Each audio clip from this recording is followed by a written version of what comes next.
Wa ko magtuo nga imo di ay kong talikdan sa tumang kasayon. Huwag sana ako kayo mamatay. Nga unta wala man ko'y pagkulang sa imong gikinahanglan. Ug gitugyan man ako kanimo ang tanan. Unsa man gyud di ay ang akong nabuhat nga sala dinha sa imong atubangan ug nganong nahimo maninimo nga imo kong gitalikdan sa tumang kasayon.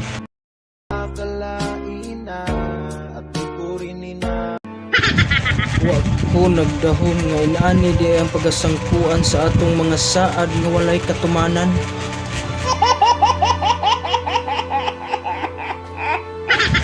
Sakit mang dawaton ang atong kagahapon pero pilit kong dawaton ang tanan.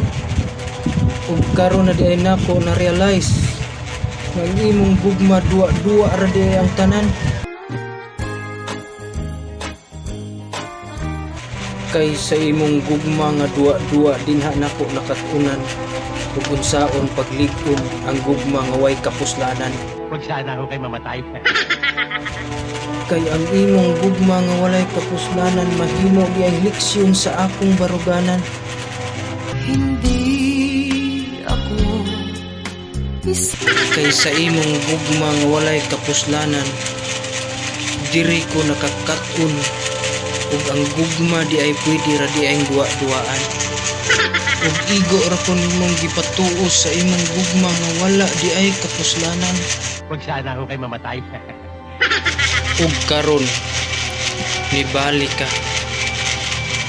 kay imo ra di ay kong gisuway kung unsa ko mahigugma. Ug karon nisulti ka sa imong pagbalik nga lahi ang imong natagamtaman nga gugma diri sa ako. Gago. Gago.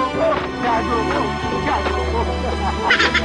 Sa imong pagsalikway sa ako dili na nako mahimong dawaton ang imong gugma.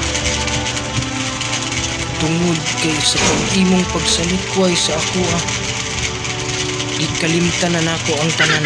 Tungod kay patay na ang akong pagbati diha sa imuha. Huwag sana ako kayo mamatay. Mauna ayaw na lang pagdahom sa imong pagbalik nga maangkon pa nimo ang akong gugma. Balik ngadto sa imong hinigugma kay wa nako kinahanglan sa imuha.